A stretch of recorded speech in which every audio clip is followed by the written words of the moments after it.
Car noises are never random.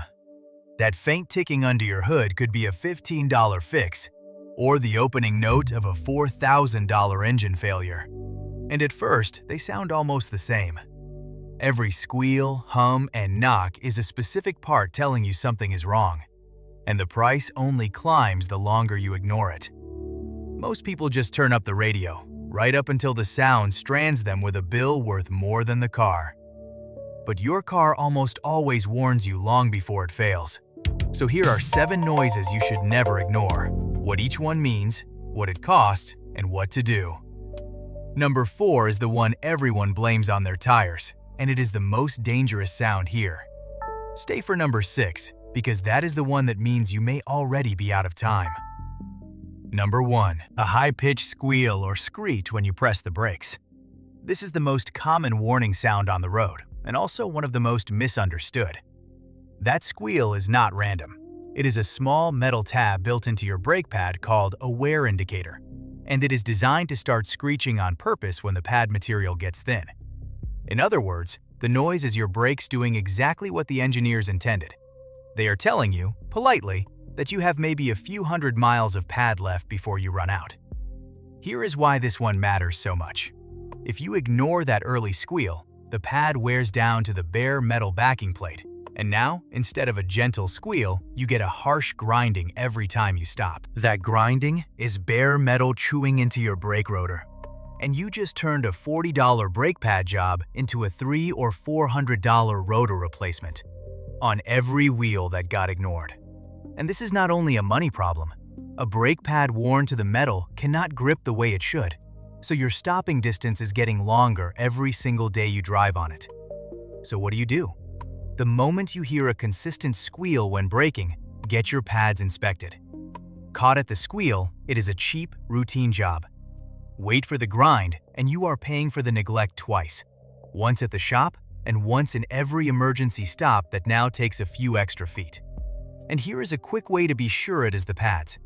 On a quiet street, roll your window down and brake gently. If the squeal is loudest at the lightest touch and quiets down when you press hard, that is almost always the wear indicator doing its job, not a stuck pebble or a little surface rust that burns off after a stop or two. Number 2. A rapid ticking or tapping coming from the top of the engine. Pop your hood, and if you hear a sound like a sewing machine or a tiny hammer tapping fast, especially when the engine is cold, pay close attention. The most common and most important cause is simple. Your engine is low on oil, or the oil it does have is old, thin, and no longer building proper pressure.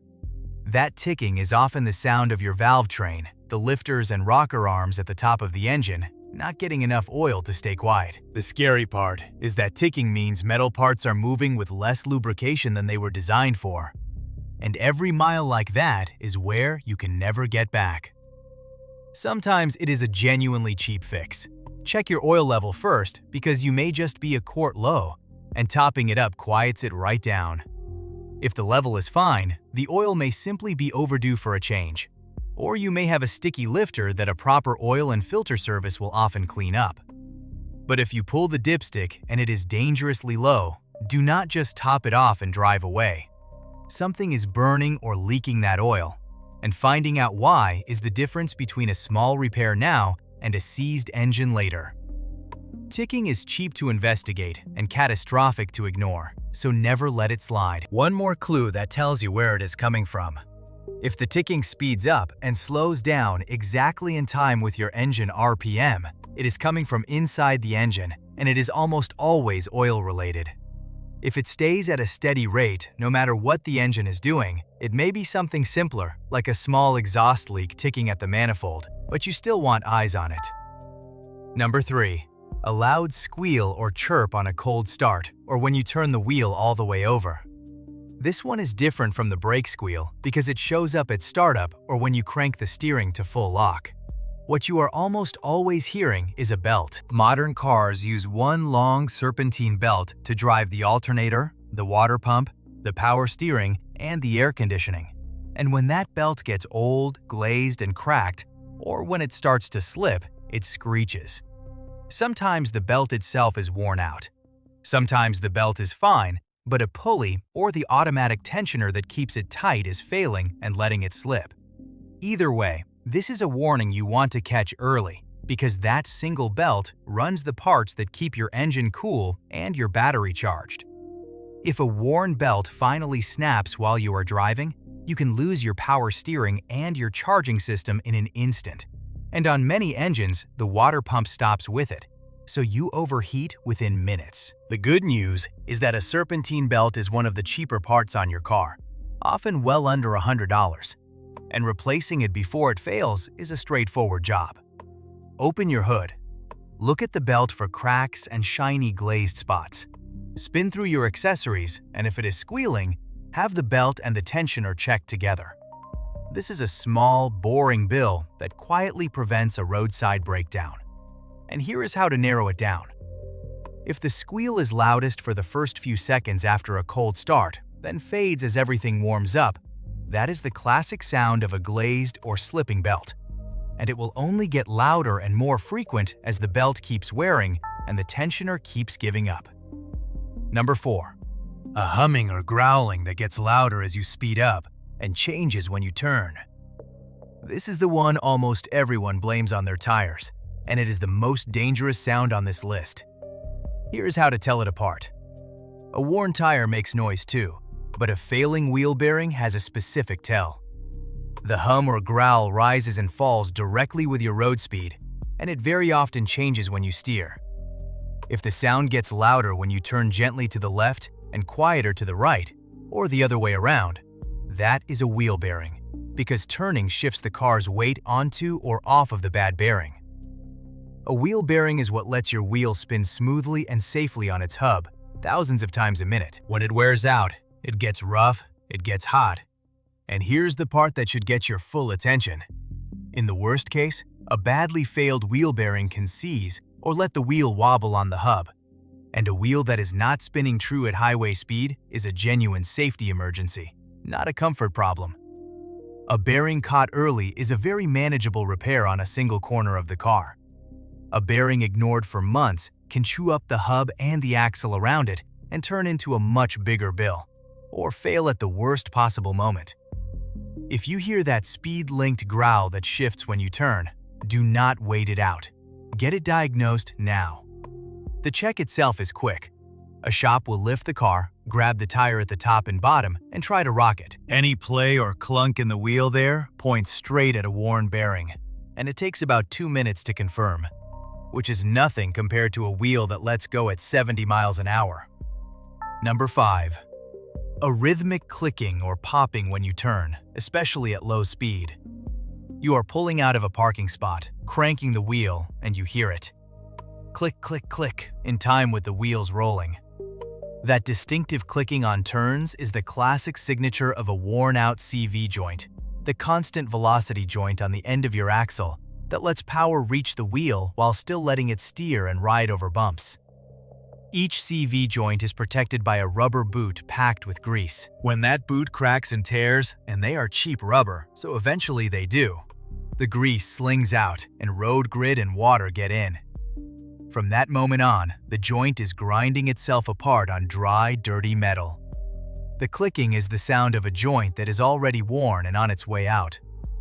Here is where timing saves you real money. If you catch a torn boot early, before the joint is damaged, sometimes you can simply replace the boot and repack the grease for a modest cost. But once it is clicking, the joint itself is usually finished, and you are looking at replacing the whole axle shaft. That is still far cheaper than what happens if you ignore it completely, because a CV joint can eventually fail so badly that the axle stops sending power to the wheel at all, and that leaves you stranded wherever you happen to be. Clicking on turns means get it looked at soon, not eventually. Here is how to confirm it yourself. Find an empty parking lot, roll the windows down, and drive slow, tight circles in both directions. If the clicking gets louder and faster the harder you turn, and especially if it is clearly worse turning one direction than the other, that is the CV joint on the loaded side telling you it is worn out. Number 6. A deep, heavy knocking from deep inside the engine that speeds up as you rev. This is the one that means you may already be out of time, and I need you to take it seriously. This is not the light ticking from number 2. This is a deep, hollow, rhythmic knock, like someone tapping the engine block with a hammer, and it gets faster as the engine revs higher. In the worst and most common case, this is what mechanics call rod knock. It means a connecting rod bearing, one of the parts that lets the piston spin the crankshaft, has worn out or run out of oil. And now there is real slack where hardened metal is slamming into hardened metal hundreds of times a second. Here is the hard truth. By the time an engine is knocking like this, the damage is usually deep and often permanent. Every second you run an engine with rod knock, it is tearing itself apart from the inside. The absolute worst thing you can do is keep driving it to see if it gets better, because it never does. It only ends in a thrown rod punching through the block and a dead engine. So what do? If you hear a genuine deep knock that rises with the RPMs, stop driving the car. Do not baby it to the shop across town. Get it towed and get a real diagnosis. Because whether you stop at the first knock or drive it another 100 miles is often the difference between a repairable engine and a boat anchor. And do not let anyone talk you into believing a deep knock is normal. A light tick on a cold start that vanishes within a few seconds can be harmless. A deep knock that stays or gets worse as the engine warms up and takes a load is the sound of bearings that are already gone. Number 7. A hissing or sizzling sound, especially right after you shut the engine off. You park, you turn the key, and you hear it. A soft hiss or a sizzle like bacon in a pan coming from somewhere under the hood. Do not brush this one off as the engine just settling. A hiss is the sound of something escaping under pressure, and it is usually one of 3 things, each of which matters. It could be a vacuum leak, air being sucked through a cracked hose, which will make your engine run rough at idle and can trip the check engine light. It could be a coolant leak, where coolant is dripping onto a hot part of the engine and flashing into steam, and you will often catch a sweet smell along with it. That one is serious, because losing coolant leads straight to overheating, which is one of the fastest ways to kill an engine. Or it could be an exhaust leak, hissing or ticking under pressure as gases escape a cracked pipe or gasket. The move here is to pop the hood and carefully, without touching anything hot, see if you can smell coolant or spot steam or a wet trail running down the engine. Any hissing paired with a temperature gauge that is creeping up means stop and shut it down now. A cracked hose or a small coolant leak caught today is a cheap fix. The overheated engine it turns into, with a warped head and a blown gasket, is not. And one safety rule that matters here. With the engine cold and off, you can look and listen around the upper hoses and the intake to find the source. But never ever crack open the radiator or the coolant cap on a warm engine. The system is under pressure, and the coolant can flash into scalding steam the instant the cap moves and burn you badly. So there are your 7. A brake squeal, a top end ticking, a belt squeal on startup, a speed-linked growl from a wheel bearing, a clicking CV joint on turns, a deep engine knock, and a hiss under the hood. Now step back and notice the single thread that runs through every one of them. In every single case, the car warned you with a sound long before it actually failed. And in almost every case, that early sound was pointing at a cheap repair that only became expensive because it got ignored. That is the whole lesson. Your car is not trying to trick you. It is trying to tell you, in the only language it has, exactly what is wrong and roughly how urgent it is. So the smartest, cheapest habit you can build is simply this. When you hear a new sound, turn the radio down, not up. Notice when it happens, whether it changes with speed, with turning, or with braking, and get it checked while it is still just a noise.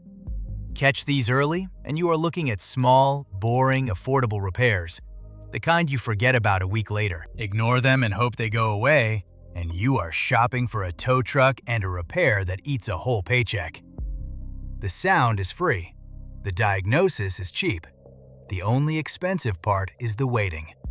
So tell me in the comment, which of these have you actually heard in your own car? And be honest, did you get it fixed, or did you turn up the radio? And do subscribe, because the cheapest repair you will ever make is the one you heard coming.